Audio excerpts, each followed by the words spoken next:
Olá, meu boa noite a todos. Hoje nós vamos continuar a nossa série que fala sobre as 5 linguagens do amor. Gary Chapman, ele escreveu sobre as 5 linguagens do amor, depois de muito tempo ter trabalhado com casais, ele chegou à conclusão, então, de que esses casais tinham basicamente os mesmos problemas. Ele, então, organizou esses problemas e também as soluções, é claro, em 5 grupos, que ele passou a chamar de as 5 linguagens do amor. Eu aconselho você fortemente a comprar o livro e ler o livro. Né? Essa ideia não é minha, né? Não estou aqui para me apossar da ideia de ninguém, então eu aconselho você a comprar o livro e ler o livro, porque é muito bom. Existem as 5 linguagens do amor para casais, as 5 linguagens do amor para adolescentes, as 5 linguagens do amor para filhos. É uma série de livros que fala sobre como você expressar o seu amor de maneiras diferentes e como as pessoas entendem que são amadas de maneira diferente. Para você entender o que são as 5 linguagens do amor, eu quero que você veja cada uma dessas linguagens como combustíveis. Então hoje nós vamos aprender apenas um combustível. Talvez no final você se identifique com ele, mas talvez ao final você chegue à conclusão de que esse não é o seu combustível. Tenha paciência, a gente vai chegar lá no seu combustível ainda, tá bom? Mas é importante você conhecer o combustível de hoje, porque possa ser que você esteja casado com uma pessoa que tem um combustível diferente do seu.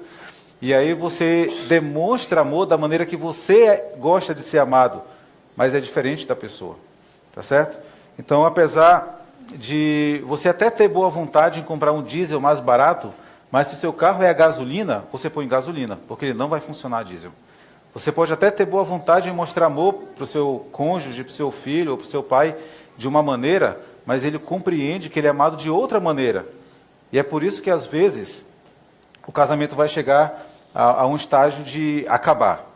Porque as pessoas entenderam que eles não têm mais o combustível. Mas, na verdade, é que a outra pessoa até tinha boa vontade, mas ele estava colocando o combustível errado.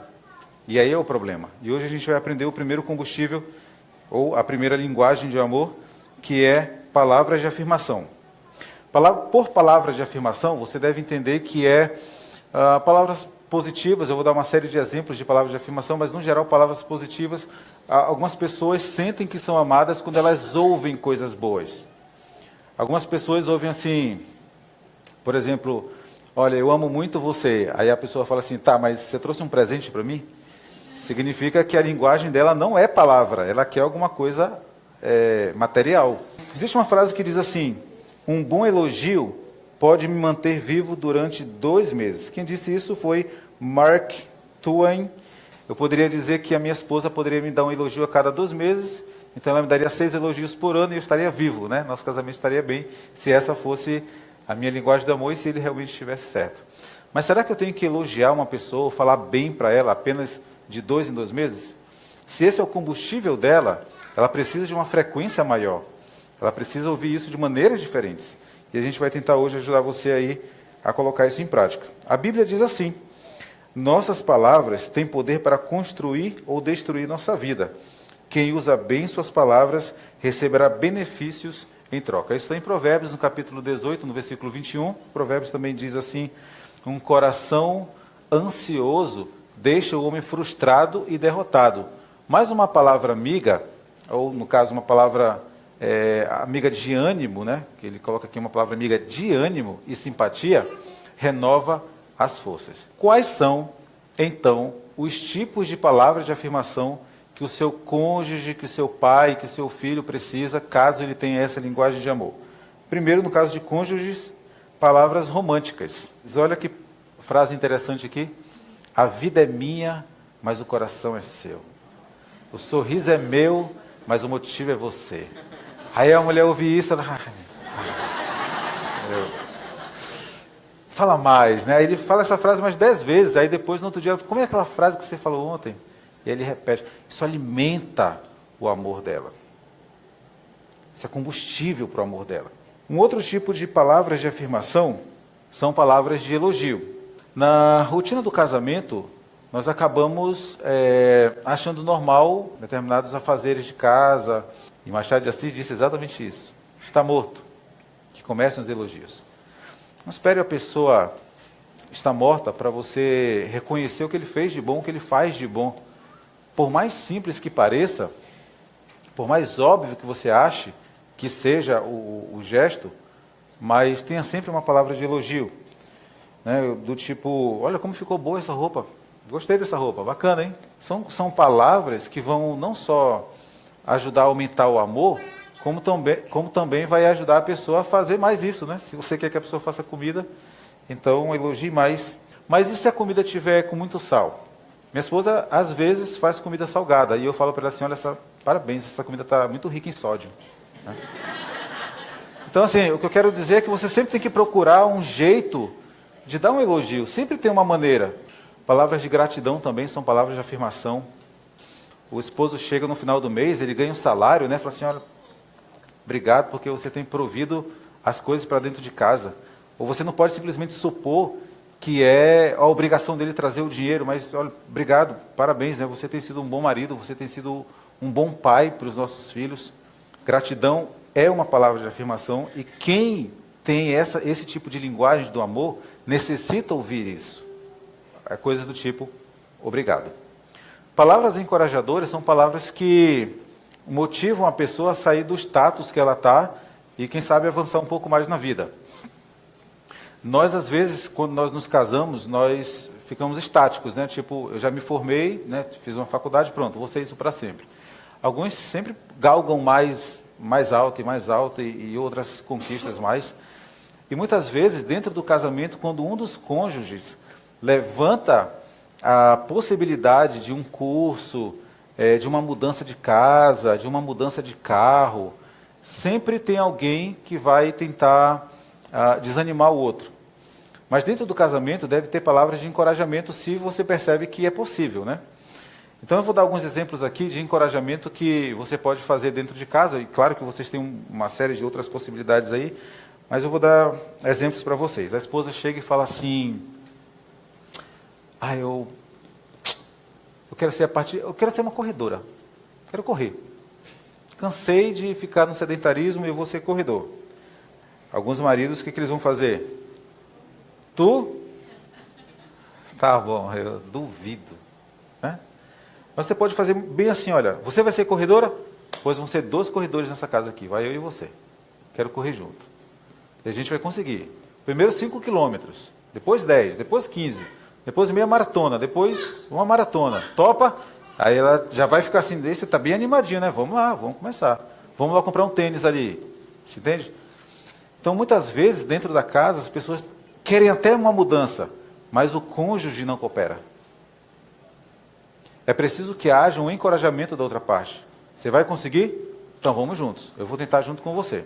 Fale isso de uma outra maneira. Tente trazer ele para o seu lado e não ser uma inimiga do seu esposo. A Bíblia diz em Provérbios que a mulher não a mulher chata, não a mulher sábia, a mulher chata é como uma goteira, né, na cabeça do marido ali, ó, gotejando. E tem mulher que é assim, como uma goteira dentro de casa. Está em Provérbios isso. Uma goteira. Já pensou uma goteira? Você vai para o quarto, a goteira está lá. Você vai para a sala, a goteira está lá. Aí você, não, acho que esse problema aqui é no quarto. Aí vou para o banheiro, a goteira está lá, na sua cabeça. A Bíblia diz, tem mulher que é assim. A Bíblia não fala do homem, não sei porquê, mas fala que mulher é assim. O perdão, ele é algo que precisa acontecer dentro do casamento, mas não é o perdão do tipo, deixa para lá. É o perdão do tipo, vamos conversar, pontuar o que foi errado e falar assim, eu te perdoo. Acabou aqui. Agora, alguém disse que mulheres têm, de novo as mulheres, né? Mas que as mulheres têm uma memória muito boa aí. E elas puxam coisas de muito tempo atrás, né? Alguma coisa aconteceu 5 minutos atrás, ela falou assim, não, tudo bem, eu te perdoo, mas lembra daquele dia lá, 10 anos atrás, quando você fez isso? Não? Então, de 5 minutos a gente conversa, mas ainda tem aquele que você está me devendo lá. Então, perdão, o que é o perdão? O perdão não é você esquecer o que passou. Isso é amnésia. Perdão é você lembrar sem mágoa, sem ressentimento, com o problema resolvido. Isso é perdão. E isso é de uma maturidade que muitas vezes nós não compreendemos. Existe uma coisa que eu acho bacana do perdão, que o perdão ele não é um sentimento. Você não perdoa quando você sente que tem que perdoar. Isso não é perdão. Perdão ele é uma atitude. Você faz ou não faz. O perdão, ele é o caminho do amor. É aí que o caminho, é aí que o amor passa, né? É pelo perdão. Porque não existe casamento perfeito. Não existe relacionamento perfeito. E deve haver, então, um perdão para que haja cura. E como eu falei agora há pouco, a melhor imagem que eu acho do perdão é justamente a imagem libertadora. Porque quem perdoa sai de uma prisão que ela vivia e ela liberta o outro que errou também. Porque aquela pessoa que errou, ela vive presa numa mágoa, numa tristeza. Mas aí quando ela recebe o perdão, e o perdão sincero, do tipo, ninguém fala mais nisso, acabou, deixa para lá. Eu fico pensando no perdão de Deus, né? O perdão de Deus é exatamente assim. Deus sempre recomeça o seu relacionamento conosco. Um outro tipo de palavras de afirmação são palavras humildes. Se você não falar com uma pessoa de manhã, a pessoa vai falar assim: ei, você não vai falar comigo não? Você dormiu comigo? Já ouviram isso? O que essa frase está supondo? Ela está supondo que se você dorme com uma pessoa, você não precisa falar com ela de manhã. Você fala com todo mundo, menos com ela. Não é assim? Olha que coisa engraçada, né? A gente acaba aceitando a condição de que eu não preciso dar bom dia para uma pessoa que dorme comigo. Eu acabo aceitando a condição de que eu tenho que ser mal educado com a pessoa que mora comigo. E se você prestar atenção, nós falamos por favor, obrigado, com licença, bom dia, boa tarde, boa noite, para todo mundo, menos para quem? Para quem mora dentro da nossa casa. Nós somos mais educados, no geral, nós somos mais educados com as pessoas que moram fora do que com as pessoas que moram dentro de casa.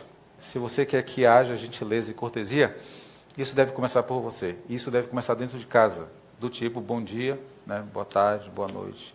Agora não são só apenas as palavras, mas também o tom como isso é falado, que é importante. Muitas vezes você pode falar até uma coisa boa, mas com um tom errado e ser interpretado mal. E depois, como que tentando fazer um juízo, dizer assim, não, mas o que eu falei foi isso. De fato, o que ele falou foi aquilo, mas o tom como ele falou deu a entender que era uma ironia, quem sabe um deboche, né, um momento de raiva. Mas eu não falei nada mais do que isso. E de fato, ele não falou nada mais do que aquilo. Mas o tom determinou a interpretação. Quero concluir lendo um texto da Bíblia. Nós temos aqui a Bíblia. Eu creio que a Bíblia é a palavra de Deus. E a Bíblia tem muita mensagem boa para nós. E eu quero ler o que está em Efésios, capítulo 4, versículo 29, que diz assim: não saia da vossa boca nenhuma palavra torpe, e sim unicamente a que for boa para a edificação, conforme a necessidade, e assim transmita graça aos que ouvem. Mesmo que a pessoa que está ao seu lado não tenha esse tipo de linguagem do amor, mas ela precisa ser respeitada como pessoa e precisa ter boas palavras dentro de casa. Que Deus abençoe você e que você tenha sempre palavras boas para a sua família.